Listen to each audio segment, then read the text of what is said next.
Muy buenas noches a las abogadas y abogados que se encuentran en plataforma Zoom con nosotros y a quienes nos ven a través de Facebook Live, nos verán en repetición y pues verán a través de repetición la conferencia que el día de hoy se impartirá por parte de la juez Monibet Shaley López García. Bueno, pues les recuerdo que nosotros somos Liceo Académico MX y en ese orden de ideas, justamente quiero comentarles lo siguiente. Bueno, los únicos números oficiales del Liceo Académico MX son dos. Y todo el contacto es vía WhatsApp. Son el 2221 14 25 79, terminación 2579, y el 55 41 34 56 92. Estos son los dos únicos números oficiales en Liceo Académico MX.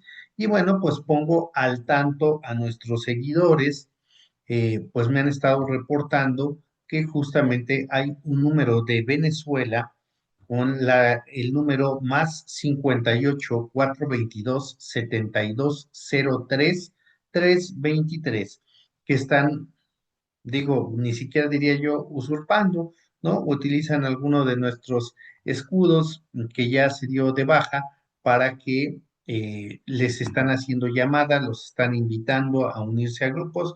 No se dejen engañar, los únicos números oficiales son la terminación 2579 y el 5692. Bueno, conferencias gratuitas. Quiero mencionarles que el día de hoy tendremos la conferencia gratuita Análisis de los delitos sexuales desde la perspectiva de género, que la va a impartir la doctora Monibet Shaley López García, quien es jueza de Tribunal de Enjuiciamiento con licencia en el estado de Oaxaca. Así que están todos invitados a participar en esta conferencia. Pueden sumarse desde Facebook Live. Ahí están los datos de acceso, el ID de reunión 872-9518-3687 y el código de acceso 282707. Están invitados y en un momento más daremos inicio a esta conferencia gratuita. Este próximo jueves 28 de mayo, de 7 a 9 de la noche, tendremos también la conferencia gratuita Prueba Nueva y Prueba de Refutación a cargo de Adriana Ivette Morales Chávez, quien es jueza 43º de control en el sistema procesal acusatorio de la Ciudad de México. Estos datos ya están publicados en nuestras redes sociales. Así que bueno, pues te puedes unir justamente al grupo de WhatsApp o en la página están las indicaciones para poderte unir al canal de Liceo Académico MX y nos acompañes justamente en estas conferencias. Bueno, paso a lo siguiente. En cuanto a próximos cursos y diplomados, quiero invitarlos a lo siguiente. Bueno, pues vamos a tener, con motivo de la plática del día de hoy, vamos a tener el curso de análisis de los delitos sexuales desde la perspectiva de género, que lo va a impartir la doctora Monibet Shaley López García, quien es jueza de Tribunal de Enjuiciamiento con licencia en el estado de Oaxaca. En el curso vamos a analizar los delitos sexuales desde la perspectiva de género a través de 5 clases que se impartirían los días martes 2, 9, 16, 23 y 30 de junio, de 7 a 9 de la noche. Vamos a ver justamente la metodología dogmática y la perspectiva de género en tipos penales sexuales. Vamos a hablar sobre la violación y el abuso sexual, que son delitos del orden sexual. Veremos también el hostigamiento, acoso y delitos contra niños, niñas y adolescentes. En la clase 4 se abordará el delito de acoso sexual y delitos contra la intimidad, y en la clase 5 la integración típica, el concurso de delitos y la litigación estratégica. El curso, vuelvo a repetir, se desarrollará los 5 martes del mes de junio de 7 a 9 de la noche y tendrá un costo de 600 pesos. Recuerden que lo que les incluye es sesión en vivo en Zoom, videograbaciones permanentes a correo de Gmail y constancia de participación digital. Bueno, pues muchísimas gracias a quienes ya se encuentran en este momento en plataforma Zoom. Nada más los invito, quien quiera todavía se puede incorporar mañana al curso de etapa intermedia. Vamos a la clase 2 de 3 con el magistrado Héctor Lara González y la siguiente semana quien quiera se puede incorporar al taller teórico práctico técnicas de litigación en juicio oral penal con la jueza Rosy Cela Gutiérrez Beltrán. Vamos a la clase 3 de número C de 6. Ahí están nuestras redes sociales para que nos sigan y muchísimas gracias a quienes ya están en este momento en la sala virtual de Zoom. Voy a dejarle el uso de la voz a la doctora Monibet Chaley, a quien le voy a pedir un enorme favor a la doctora. A ver, déjenme, aquí le vamos a dar el anfitrión. Doctora, le pediré el enorme favor porque por ahí hay alguien que no me gustó un comentario que hizo en redes, que por qué jueza con licencia, que de dónde salió eso de jueza con licencia. Entonces, ah, si usted me hiciera favor de explicar un poquito ese tema y si gusta, y si no, nos vamos a lo que sigue, doctora. Bienvenida, buenas noches. Buenas tardes, buenas noches. Yo ya no sé ni qué hora es ni en qué día vivo. Bueno, porque soy jueza con licencia, porque tengo nombramiento de jueza. Fui jueza por convocatoria, examen de oposición, revisaron mi expediente, mi currículum, que yo cumpliera con los requisitos, me hicieron examen escrito, examen oral, curso de un año, y después de un curso de un año me dieron nombramiento de jueza. Pero en este momento no estoy en el Poder Judicial del Estado de Oaxaca, estoy trabajando para el Poder Judicial de la Federación, por eso tengo licencia en mi nombramiento. No he renunciado, sigo siendo jueza por nombramiento, pero no estoy en funciones, por eso dice jueza con licencia. Sigo siendo jueza, pero no estoy en audiencia en este momento, ¿vale? Por eso la explicación. No sé qué habrán puesto en redes sociales, pero precisamente por eso a mí me estresa un poco estar subiendo videos, mejor dicho, me estresa mucho estar subiendo videos, porque los comentarios, lejos de ser académicos preguntando acerca del curso, se ponen a preguntar sobre mi vida y la vez pasada dejaron un comentario ahí acerca de que si yo iba a hacer un video porno o que en ese momento se veía bastante salido del machismo y de la misoginia que ya sabrán mis alumnas y mis alumnos, que mucho hablamos de ello. Entonces, esa es la razón del por qué jueza con licencia, porque soy jueza, pero tengo licencia a mi cargo en este momento y estoy en el Poder Judicial Federal. Entonces, si no hay más explicación, para los que ya me conocen, muchas gracias, Jovita, Saraí, Vanessa, Angélica. Es un placer verlas, como siempre. Gracias por estar acompañándome, por estar. Maestro Miguel, buenas noches. Siempre es un gusto ver a los que siempre están conectados. Muchas gracias. Hay algunas caras que no conozco, entonces muchas gracias por conectarse a esta charla introductoria. Vamos a platicar un poquito de qué vamos a ver en el curso. Primero, vamos a entender que vamos a tomar la dogmática penal y la vamos a empezar a ver con perspectiva de género.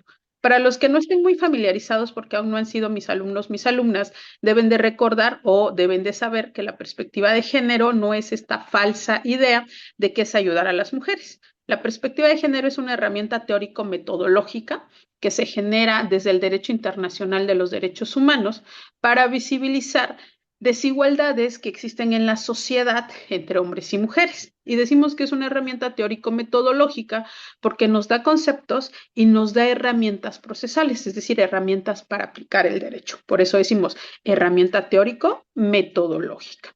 Desde esta concepción de que la perspectiva de género es una herramienta teórico-metodológica para visibilizar desigualdades en la sociedad que colocan a unas personas sobre las otras, estudiosas del derecho, y esto sí lo debo decir porque son las estudiosas del derecho penal, no los hombres, sino las mujeres, las que hemos ido hablando de que la perspectiva de género cambia la dogmática penal.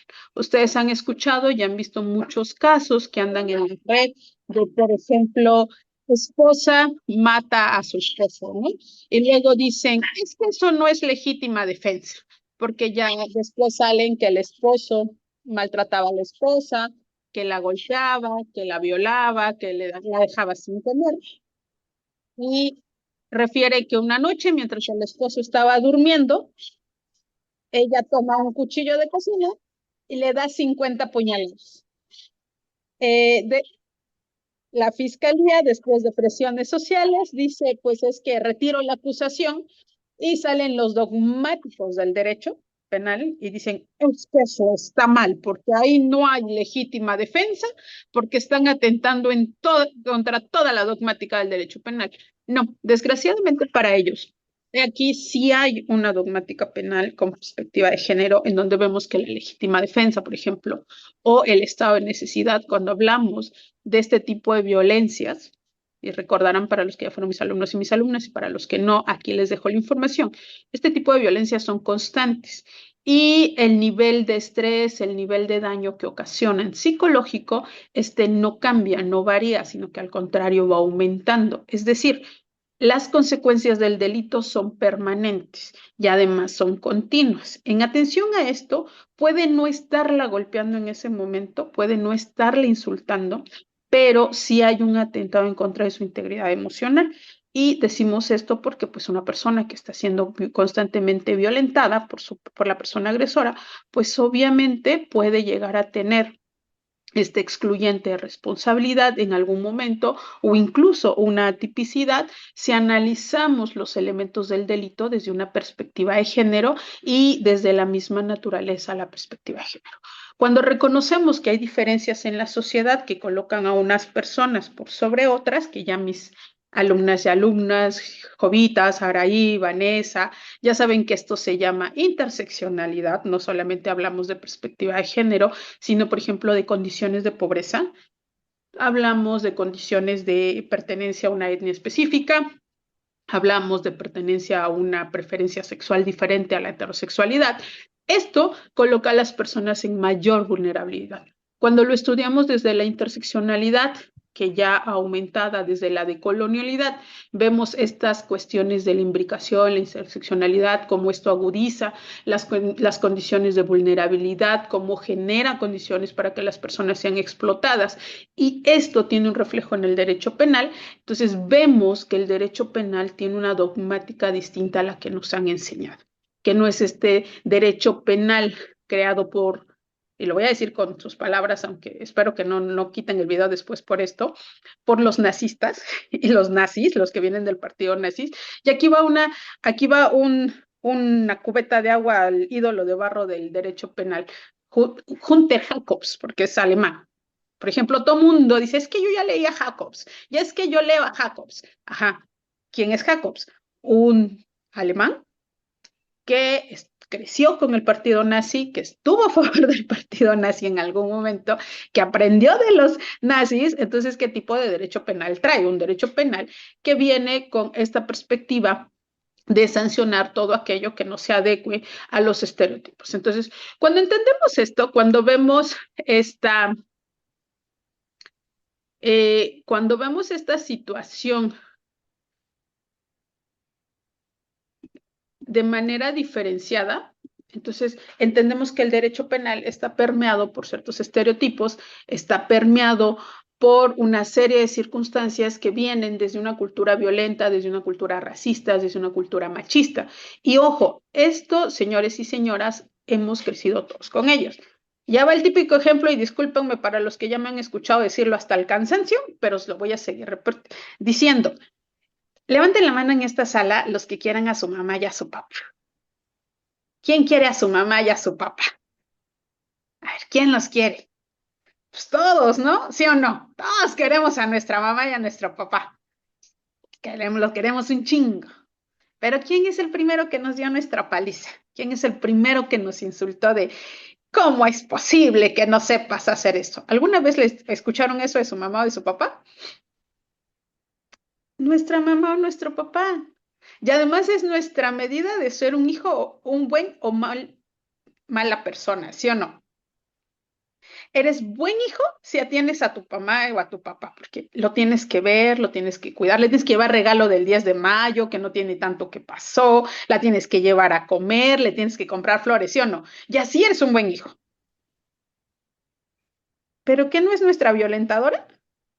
No nos insultaba, no nos maltrataba, no nos golpeaba, pero además es nuestra medida para saber si somos buenas personas o no.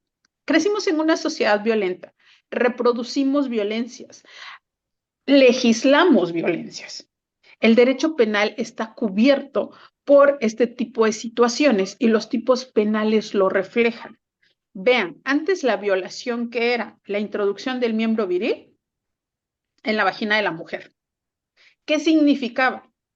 Que si no había vagina, y no había una introducción, no había violación. ¿Qué necesitaba yo a fuerza? Una vagina. Entonces a los hombres no los violan, ¿cierto? Porque era la cópula nada más. Pero sorpresa, espérense, a los hombres sí los violan. Pero ellos no tienen vagina, ¿cómo los van a violar? Bueno, porque a los hombres les introducen muchas cosas más que no solamente el pene, palos de escoba, pepinos, botellas, y ya no les cuento qué más he visto en sala de audiencias. Entonces, esta situación nos refleja cómo el derecho penal ha sido un derecho penal machista, ha sido un derecho penal violento, ha sido un derecho penal excluyente. Desde estas perspectivas diferenciadas, desde lo que Judith Butler llamaba el reconocimiento de la otredad y desde lo que en la decolonialidad hemos llamado el reconocimiento de sectores diferenciados, explotados y que han sido asesinados a lo largo de la historia, es que vamos viendo el derecho penal de una manera distinta. Vemos cómo el derecho penal puede afectar de manera distinta a ciertas personas, en este caso a las mujeres, y por eso vamos a estudiar los delitos sexuales desde una dogmática con perspectiva de género. Esta metodología de la dogmática con perspectiva de género nos va a ayudar a encontrar cómo vamos a aplicar la perspectiva de género en estos elementos del delito, cómo vamos a estudiar el delito de violación. Por ejemplo, en el delito de violación vamos a estudiar qué es el consentimiento, cómo se debe de entender el consentimiento, por qué el consentimiento es continuo, por qué si en algún momento, aunque yo haya aceptado, voy de nuevo con el ejemplo, ¿no? Yo tengo una pareja que me gustaba mucho, bueno, tengo una pareja que me gusta mucho, y yo voy con él a su depa, y vivimos en casas separadas, él vive en su depa, yo vivo en mi casa, vamos y le digo, sí, hoy sí quiero, pero ya cuando me empezamos en el asunto, de repente me empieza a cachetear y yo digo, ah, chinga, espérame, ¿por qué me pegas, no? ¿Qué traes tú con tu vida el día de hoy que me quieres golpear? Y le digo, no, no quiero que me golpes, y él me sigue golpeando. Y le digo, no, espérate, ya no quiero. Y a él le vale dos pepinos mi nueva voluntad y dice, pues yo sí quiero. Y somos pareja y somos novios. Y como salimos, pues ahora quiero. Y entonces ya no me da dos cachetadas dentro del juego sexual, sino que me da un puñetazo, me abre las piernas a la fuerza y me penetra. Ahí hay violación. Y alguien me puede decir, pues es que era su pareja y usted aceptó ir a su departamento y estaban en pleno cachondeo cuando usted dijo que no. Y empezamos a ver las características del consentimiento. Y vemos cómo el consentimiento pues tiene que ser continuo, tiene que ser expresado. No, no hablamos aquí de un consentimiento implícito, tiene que ser totalmente tácito y tiene que ser en todo momento. Incluso ya han salido chistes, malos chistes misóginos que dicen, ah, ok, antes de que yo se la meta le tengo que preguntar. Pues sí, le tienes que preguntar, porque que haya aceptado estar desnuda contigo en una cama, si cambia su voluntad antes de la penetración o durante la penetración, ya estamos hablando de un cambio del consentimiento. Y en este curso les voy a explicar el por qué, por qué ahora vemos el consentimiento así. Por ejemplo, también vamos a explicar y vamos a analizar estos casos que se están haciendo tan famosos como la escuela de la violación. No sé si sepan, en Telegram hay un grupo que prácticamente se llama la escuela de la violación, en donde los hombres compartían técnicas para echar a dormir a sus esposas y que durante drogarlas, echarlas a dormir y violarlas e incluso permitir que otros hombres las violaran. Y les decían cómo manejar este tipo de somníferos, en qué cantidad, cuánto tiempo duraba, etc., etc., etc. Y los ponían en esta naturaleza. Entonces, había todo un grupo de Telegram que difundían esta información y que ellos decían, pues es que eres pareja y no, y por tanto no opera la violación y por tanto no te van a poder llevar a la cárcel. Atendiendo este tipo de circunstancias que existen en, en la sociedad, es que vamos creando toda una nueva forma de ver el derecho penal, una nueva forma de ver los delitos sexuales y no solamente los delitos sexuales, en general todos los tipos penales y los vamos adecuando a lo que sucede en la sociedad. De la misma manera, vamos a verificar los delitos como pornografía, abuso sexual infantil, el abuso sexual cometido en adolescentes y vamos a ver algunos.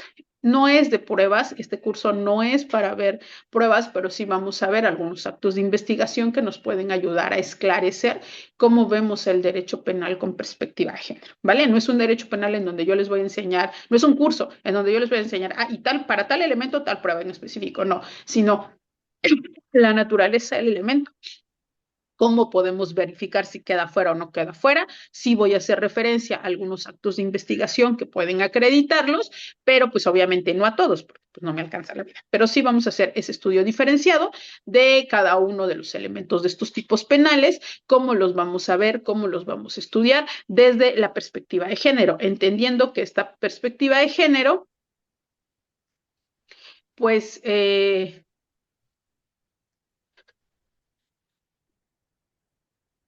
que pues que esta perspectiva de género no es que afecte a los hombres, sino que beneficia a sectores que han estado en condiciones de vulnerabilidad. Este es parte del objetivo del curso. Vamos a estudiar esta situación de cómo crear esta nueva metodología, qué autoras lo están refiriendo. Y, por ejemplo, esto tiene mucho que ver con cursos de otros dogmáticos, de otras dogmáticas, no de otros dogmáticos, porque, por ejemplo, hay dogmáticos penales que no consideran la perspectiva de género, ni tampoco consideran la perspectiva de infancia, ni ninguna perspectiva de derechos humanos, porque dicen que el derecho penal pues, no los considera al momento de tipificar. Sin embargo, esto cambia. También vamos a hablar y vamos a entender cómo operan ciertos delitos, que hay uno que no está en el temario, pero que sí quiero tocar, que es el delito de trata de personas para fines de explotación sexual, que es un delito muy, muy específico y muy distinto. No lo puse dentro del temario porque no lo voy a estudiar tan a fondo, porque no nos alcanzan 5 clases. El doctor Camacho y los alumnos y las alumnas ya saben que luego de que empiezo a hablar, nos vamos 2 horas y media, casi 3, a veces acabamos ya casi a las 10 de la noche y no nos alcanza el tiempo. Pero vamos a ver esta circunstancia. También vamos a estudiar las jurisprudencias de la Corte Interamericana de Derechos Humanos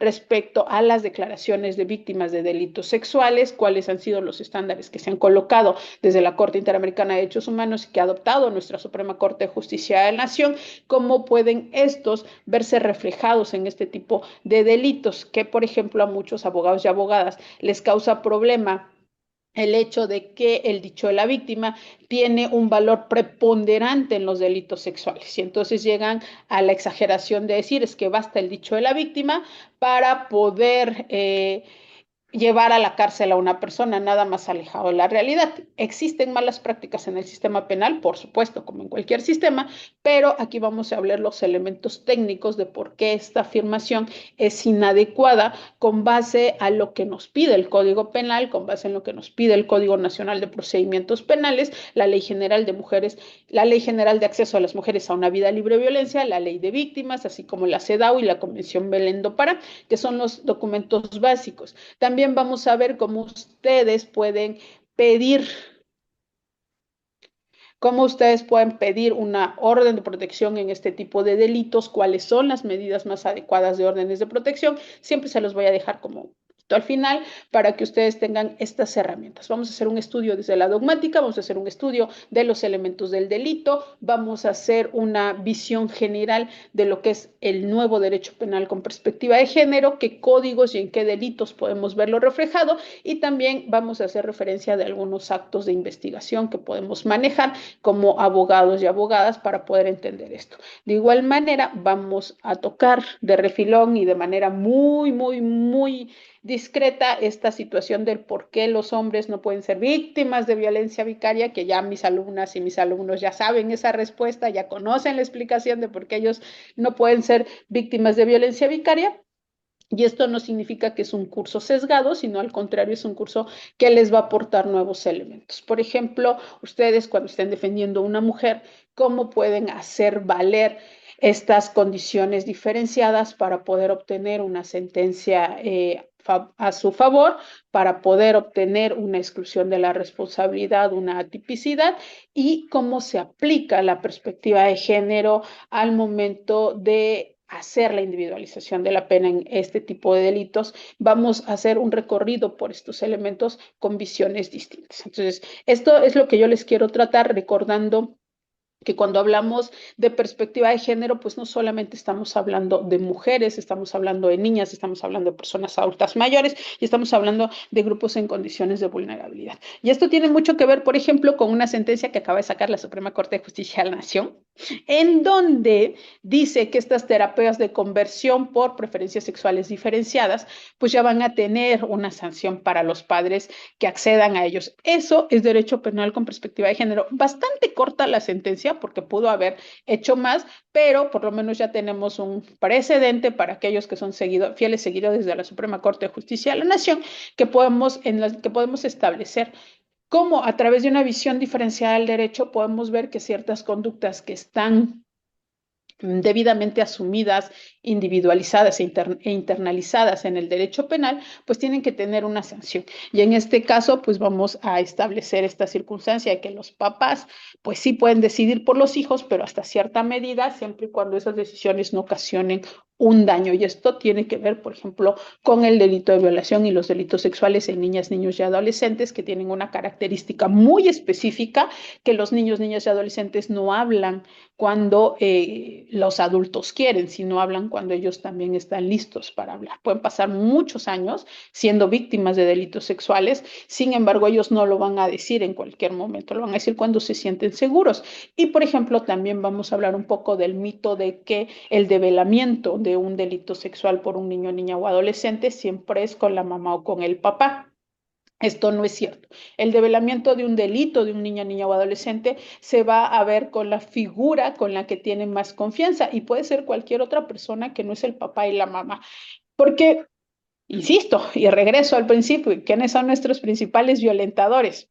Nuestro papá y nuestra mamá, en muchos de los casos, ¿eh? No, porque hay papás y mamás que ejercieron una crianza diferenciada, no los he conocido, pero me dicen que existen, en algún lugar deben de estar, debemos de buscarlos, pero pues cuando estos papás pues intervienen, la educación del niño o niña y la protección son distintas. Entonces, vamos a verificar cómo funcionan estas circunstancias, cómo las vamos a aplicar, cuáles son los principios que tenemos que aplicar, porque tenemos que verificar que el tipo penal esté libre de estereotipos, porque dónde vamos a encontrar los estereotipos del legislador, qué tipo de interpretación vamos a tener que hacer en algún momento para elementos normativos, estos elementos que se construyen y cómo existen elementos en tipos en delitos sexuales que se mueven entre el mundo de lo normativo y el mundo de lo subjetivo distinto al dolo, del elemento subjetivo distinto al dolo. ¿Por qué? Porque son construcciones que se hacen desde la sociedad, pero también necesitan un ánimo específico para llevarlos a cabo,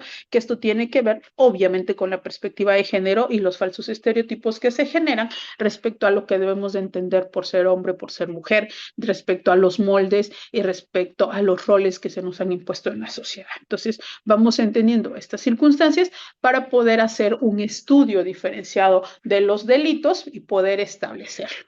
Así es como vamos a empezar a ver. También vamos a tener el uso de jurisprudencias y tesis de la Suprema Corte de Justicia de la Nación, los cuadernillos que se han emitido, los protocolos y las sentencias de la Corte Interamericana.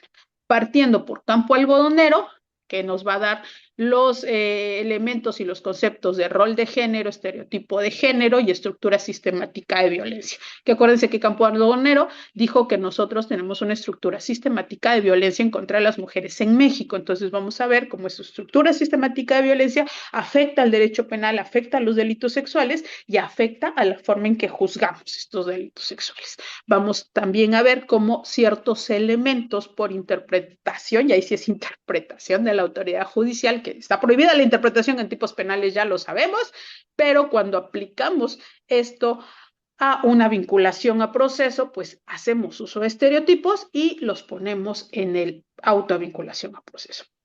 Este es el recorrido que vamos a pasar por la metodología con perspectiva de género diferenciada, que nos va a introducir estas causas que materialmente colocan a unas personas sobre otras, cómo afectan al momento de hacer este encuadre de los elementos de los tipos penales, cómo es que una violación se ve de manera diferente con perspectiva de género, un abuso sexual y los elementos mínimos que tenemos que observar. Esto es solo una charla introductoria, solamente les platico de manera general qué es lo que vemos. Aquí no voy a hacer una charla de todos los elementos y de cómo los vamos a ver, solo es como para darles una probadita, o mejor dicho, para explicarles qué es lo que vamos a desarrollar a lo largo de estas 5 clases. Obviamente vamos a hacer casos prácticos, también voy a poner ejemplos prácticos, algunos ejemplos de sentencias de la Suprema Corte de Justicia de la Nación que se alejaron de la perspectiva de género y, por ejemplo, hay una contradicción de tesis en donde se define el abuso sexual, estos tocamientos lascivos en donde nos dice que es la lascivia y, por ejemplo, que eso ya ha ido cambiando, que ya ha ido evolucionando y que ya tenemos que construir, o tendría la Corte que construir un nuevo concepto respecto a este elemento que no quiero la cópula, pero sí quiero una satisfacción sexual. Vamos entendiendo qué se puede entender por satisfacción sexual, quiénes lo han definido, cuáles son las normas que se aplican para estos elementos y estos tipos de delitos, para que ustedes puedan tener mayores elementos para poder construir defensas, para poder construir asesorías jurídicas que sean acordes a los nuevos momentos que vive el derecho. Para los que son de Oaxaca, ya sabrán que tenemos un nuevo tipo de violación con un nuevo elemento de consentimiento que sigue lo que va a seguir la ola o la moda a nivel nacional, cambiando el consentimiento que tenemos. Y esto es muy importante, por ejemplo, en Oaxaca tenemos el equiparado a la violación, que es lo que era el estupro, y ahí vamos a explicar en este equiparado a la violación cómo la simetría de poder por edad, la simetría de poder por edad, influye mucho en la evaluación de los elementos del delito. ¿Por qué? Pues porque una niña, un adolescente, nunca va a poder tener un consentimiento real. Y ahí, cuando estudiemos el consentimiento, pues vamos a ver estos elementos de por qué una niña, un adolescente de 16, aún de 17 años, ante un adulto de 43, de 34, de 28, de 32, nunca va a tener un verdadero control y aunque ella diga que sí, ese consentimiento está totalmente viciado y no tiene que ser válido para el mundo de derecho. Es que ella tiene 17, 11 meses, 28 días, tendrá 17, 11 meses, 28 días, pero si la persona tiene 45, tenemos clara la simetría de poder por cuestión de edad y obviamente ese consentimiento está viciado. ¿Por qué? Pues porque existen cuestiones cuando hablamos de la simetría de poder por cuestión de edad que nos llevan a verificar que estas personas que siempre van a estar en ventaja porque ya tienen mayor experiencia en la vida, porque ya han sufrido otras cuestiones respecto al poder, respecto a cómo se ven hacia afuera, tienen mayor economía, tienen una cuestión de manipulación, pues lo vamos a establecer en ese consentimiento, ¿de acuerdo?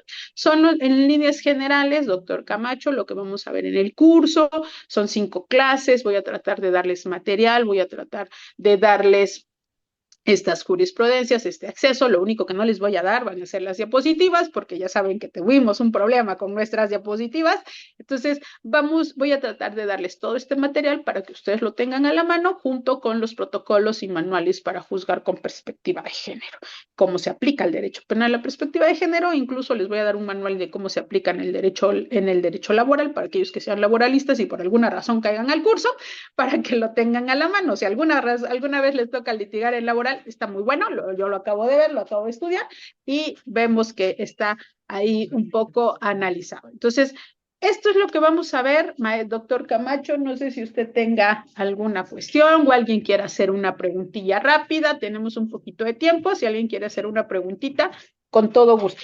Como se dijo, esto solo era una charla introductoria, una charla explicativa de lo que íbamos a ver en el curso. ¿Alguien tiene una pregunta? Bueno, en lo que van levantando su mano virtual, solo comparto esto con ustedes. Ahí está el curso. Va a iniciar el próximo, son los martes del mes de junio 2, 9, 16, 23 y 30, de 7 a 9 de la noche. Curso Análisis de los Delitos Sexuales desde la Perspectiva de Género, lo va a impartir la doctora Monivet Shaley López García. El precio es de 600 pesos, incluye sesión en vivo en Zoom, videograbaciones permanentes a correo de Gmail y constancia de participación digital. Vuelvo a repetir, el temario es metodología dogmática y perspectiva de género en tipos penales sexuales. Se hablará sobre la violación y abuso sexual, el hostigamiento, acoso y delitos contra niñas, niños y adolescentes, el acoso sexual y delitos contra la intimidad y la integración típica, concurso de delitos y litigación estratégica. Bueno, si alguien tiene alguna pregunta, alguna duda, algo que quiera preguntarle a la jueza, puede levantar su mano virtual. En la barra inferior tenemos reacciones y pues pueden hacer alguna pregunta a la jueza. No sé si alguien quiera preguntarle algo. Creo que no. Creo que no. Bueno, entonces quedó claro lo que vamos a ver en el curso. Esto no era una charla sobre dogmática penal con perspectiva de género, sino era una charla introductoria de todos estos temas que vamos a abordar en el curso, cómo la perspectiva de género cambia la dogmática penal. No es la dogmática penal que estamos acostumbrados a ver, sino es una dogmática penal diferenciada.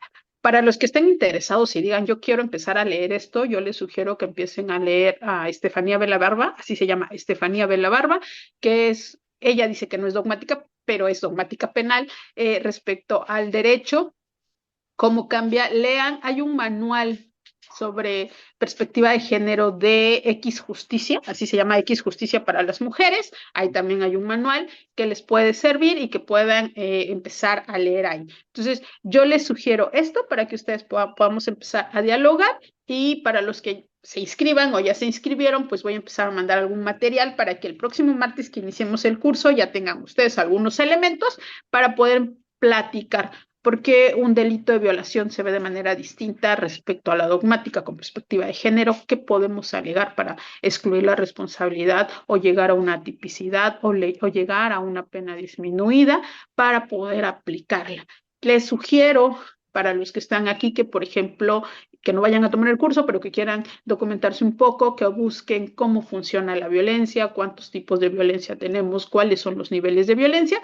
Todos han visto el violentómetro, pero es muy importante para empezar a ver el derecho penal de forma diferenciada, conocer cuántos niveles tiene la violencia. Y, por ejemplo, ya mis alumnos y mis alumnos saben que yo prefiero la clasificación que nos habla de 4 niveles de violencia hasta llegar a la violencia feminicida y estudiando la dogmática penal, el derecho penal, bajo esta perspectiva de que la violencia es constante, la violencia va en aumento, la violencia no se detiene porque es continua, pues entonces entendemos cómo funciona un estado de necesidad, una legítima defensa en materia de delitos que tienen contextos de violencia alrededor de ellos. Entonces, esto es lo que les podemos dejar. Además, para los que tampoco puedan tomar el curso, pero si se quieran documentar, pues les dejo como sugerencia que puedan leer el manual para la aplicación de la perspectiva de género en el derecho penal, que es de la Suprema Corte de Justicia de la Nación.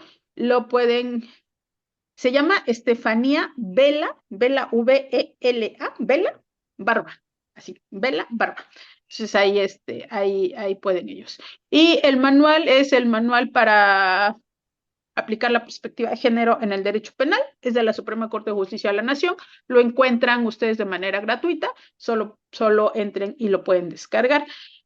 Y pues deben leer Campo Algodonero, ya se la saben, ese es de cajón, Mujeres de Atenco, que son sentencias que nos dan Fernández Ortega, Rosendo Cantú, todas son sentencias en contra de México, de la Corte Interamericana de Derechos Humanos, y para quien quiere ir un poquito más allá, pues ya puede leer a Rosario Asensio, que es la penúltima sentencia que sacó Corte Interamericana en contra de México, que es muy buena para poder entender estas cuestiones de los delitos sexuales de manera diferencial.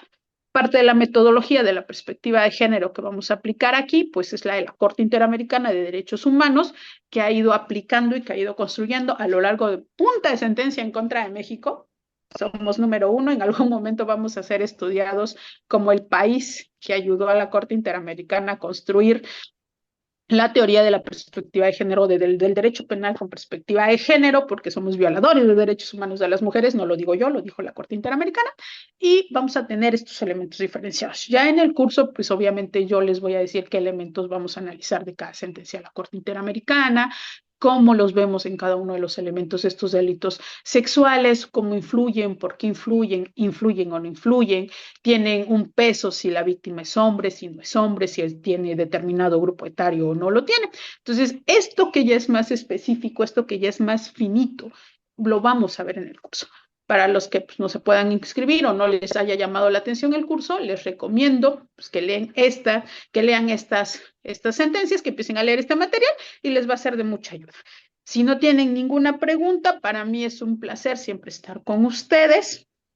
Y doctor Camacho, gracias por la invitación a mis alumnas y a mis alumnos que se conectaron y que nos tenían dudas de si iban a inscribir o no, pues ya saben qué vamos a hacer y ya saben que nos divertimos con los ejemplos y con todo lo demás que pasa en nuestra aula virtual.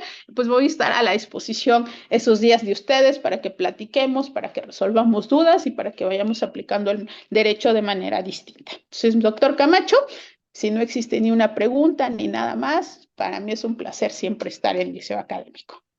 Bueno, doctora, pues muchísimas gracias. Creo que no hay pregunta por parte de nadie, ¿verdad? No hay manos virtuales ni ninguna duda.